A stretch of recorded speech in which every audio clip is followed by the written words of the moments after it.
Les affaires publiques n'ont plus de secret pour lui. Les vrais enjeux. Les vraies questions. Qu'est-ce qui s'est passé? Moi, je pense que c'est banal parce qu'on a confondu des affaires qui ne devraient être jamais confondues. Surtout, l'idée de se préoccuper de ce qui est fait et bien fait. Stéphane Bureau. Bonjour Stéphane. Salut Mario, bon début de semaine. Oui, il ne faut pas s'illusionner. En temps général, on déclenche des élections au Canada. Ce n'est pas une nouvelle en Europe, à part que pour une petite faune là, très, très, très mondialement politisée. Mais là, est-ce que tu le sens que les élections au Canada ou la politique canadienne en général, tout à coup, crée un intérêt particulier? Mais il y a plusieurs raisons pour que ça crée un intérêt particulier. Tu as raison, normalement, c'est une frange toute petite qui suit ces choses-là de près aux États-Unis et en Europe. Et là, c'est différent. On me parle des élections, on est curieux parce qu'on est un peu... peut-être les canaris dans la mine, c'est-à-dire les premiers à se prononcer dans une grande démocratie occidentale après la victoire de Donald Trump en novembre dernier. Donc, on annonce peut-être quelque chose. Il faut voir que depuis des années, il y a une tendance qui est remarquable partout. On voit les électeurs, anciennement, peut-être même dans certains cas de gauche, se rallier vers des populismes plus associés à droite. C'est très vrai ici en France, avec la montée en puissance du Rassemblement national, qui est l'ancien Front national. Tu as évidemment depuis une dizaine d'années en Hongrie un mouvement qui est parfaitement consommé, abouti, sans complexe, mais c'est vrai aussi de plus en plus dans d'autres pays, la Slovaquie, l'Autriche, et on se disait, au Canada, il y a encore quelques semaines, c'est à peu près plié pour Pierre Poilievre qui devrait l'emporter sans trop de difficultés, c'est ce que les sondages nous indiquaient, et il appliquait une méthode qui ressemble étrangement à ce qui a bien fonctionné ailleurs, y compris aux États-Unis en 2016 avec la première élection de Trump et puis plus récemment. Or, dans la dynamique nouvelle entre le Canada et les États-Unis, on est dans une position défensive, réactive à Donald Trump et soudainement, ce qui aurait peut-être été l'autoroute de Pierre Poilievre est devenu un petit chemin de campagne sur lequel il ne va pas s'aventurer. Il doit au contraire protéger la souveraineté canadienne, se définir en opposition à Donald Trump. Donc, pour toutes ces raisons, beaucoup de curiosité sur ce que ça va signifier, y compris on en parlait hier pendant la spéciale, Mario, y compris le sort qu'on réservera à ceux qui sont associés aux élites. S'il y a un personnage dans l'histoire récente, tu me diras, Justin Trudeau, c'était le fils de Pierre-Éliott Trudeau, ça incarne parfaitement l'élite, mais c'était pas un parcours professionnel avant qu'il ne devienne premier ministre qui incarnait quoi que ce soit qui ressemble à ça. C'était défini comme prof de ski, je sais pas trop, et aussi professeur de théâtre. À la petite école, théâtre, voilà. Donc, c'était pas l'incarnation de ce que sont les élites, alors que Mark Carney, puis je ne l'accable pas pour autant, il est pile poil la définition Banque du Canada, Goldman Banque Sachs, d'Angleterre. les grandes Goldman entreprises Sachs. financières, Goldman Sachs, ensuite les banques centrales en Amérique du Nord, en Europe. Avec un discours pendant le processus du Brexit en Angleterre, quand il était à la direction de la Banque centrale anglaise, avec un discours justement très antipopuliste, mettant en garde les Anglais contre la tentation de sortir de l'Europe, annonçant une récession terrible qui allait frapper l'Angleterre si les électeurs faisaient le mauvais choix.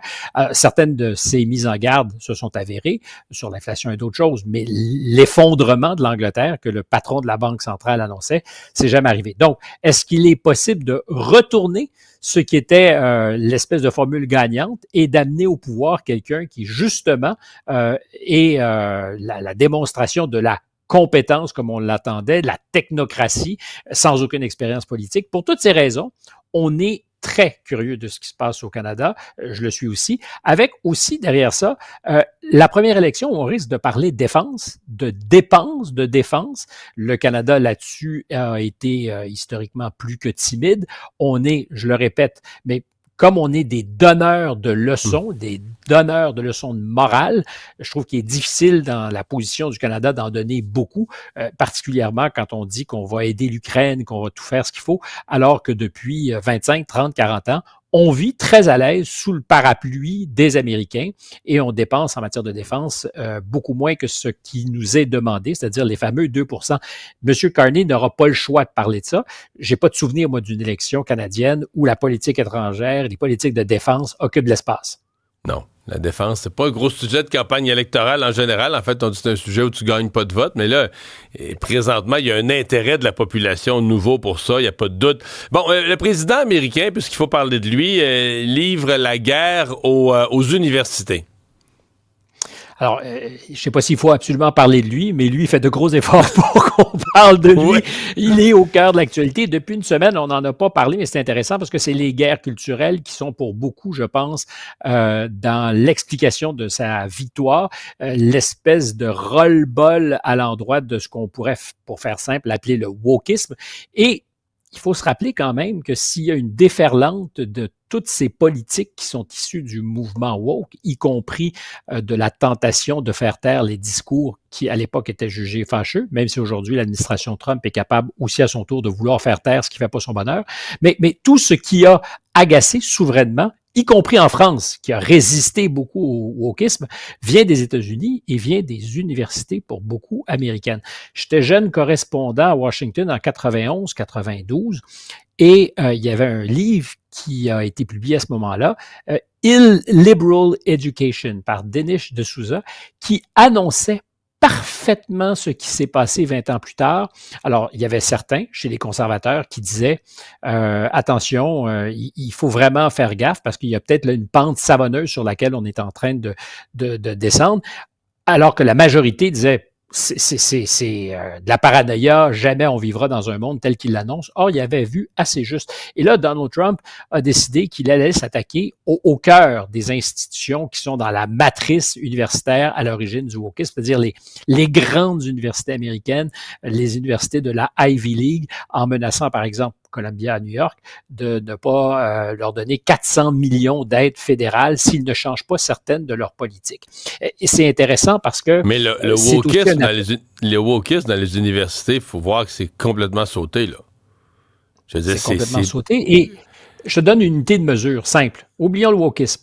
À quelle enseigne le corps professoral dit loger? Alors, dans les universités américaines, il y en a des centaines, sinon des milliers. C'est, quand on sonde les professeurs, à 60%, ce qu'on appelle aux États-Unis libéral ou très libéral. Et chez ceux qui se disent conservateurs, c'est à peu près 15%. Au milieu, il y a des gens qui sont assis sur la clôture. Mais ce que tu vois, c'est que entre ceux qui se disent liberal, 60%, et conservateurs, 15%. Parce qu'il y a une diversité de points de vue, d'opinion. Et la question est légitime. Pas que le point de vue des conservateurs soit meilleur. Il est sous-représenté. Et quand tu vas à Harvard, et là, j'en veux pour preuve un sondage qui a été mené sur le campus par l'université au printemps 2023, pas il y a 55 ans. Les professeurs qui se disent conservateurs sont 2,5%. Qui se disent vision conservatrice du monde, et très conservateur, 0,4%. Et c'est totalement accepté. C'est même vertueux d'une certaine manière pour ces universités qui se disent, regarde, on est dans une volonté de progressisme tous azimuts, débridé, et l'idée qu'il y ait des garde-fous, des gens qui pensent autrement, on n'en a même pas besoin. Alors, toutes diront certains, les dérives du wokisme, la critique ou la théorie critique de la race, la théorie du genre, tout ça, ça vient des universités et particulièrement de ces universités de pointe qui aujourd'hui se plaignent parce que le gouvernement fédéral pourrait fermer les robinets. Alors évidemment, c'est inélégant. Il y a des enjeux sur la recherche fondamentale. Les universités américaines sont le fer de lance dans le monde de la recherche. Le gouvernement et les États-Unis n'ont pas intérêt à se priver de ce réservoir, de ce vivier d'intelligence et de recherche. Mais c'est plus que ça. Et ce sont des universités qui sont en plus milliardaires. Harvard a un fonds de dotation de, sais-tu combien? Non, j'ai aucune idée. 50 milliards de dollars. Je répète, 50 milliards de dollars. Columbia, 15 milliards de dollars. Une année en moyenne à Harvard, au premier cycle, c'est 55 000 $ pour un étudiant. Scolarité. Et qui pompe des ressources énormes. du ministère, entre autres, fédéral de l'Éducation, parce qu'il n'y a jamais trop d'argent pour ces institutions, qui, en plus de faire avancer la science, et j'en suis, ont aussi, je dirais, joué un rôle très important dans le paysage politique. C'est parce que c'est cette fameuse ligne entre la science et l'idéologie. Là. C'est parce que toute idéologie, même absurde, si elle est développée à Harvard, il va se trouver quelqu'un de la gauche ou de l'extrême gauche qui va se lever et qui va appeler ça la science. Même si c'est pas la loi de Newton là, que si tu laisses tomber une pomme, ça va se ramasser à terre. Là. C'est des affaires vraiment sautées.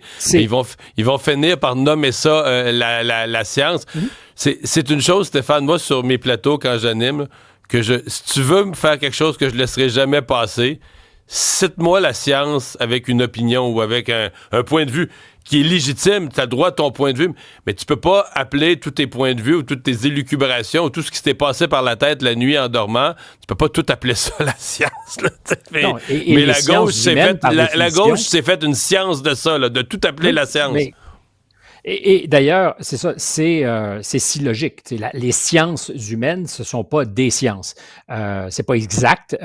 C'est pas illégitime pour autant. Il y a peut-être la démographie qui, je le dis souvent, est la moins molle de toutes les sciences humaines, mais tu as parfaitement raison aussi. C'est-à-dire qu'on débatte, que les universités soient des lieux où tu peux avoir sur les enjeux politiques, sociaux, ce qui fait nos sociétés des débats, c'est riche et qu'il y ait une multiplicité de points de vue, oui.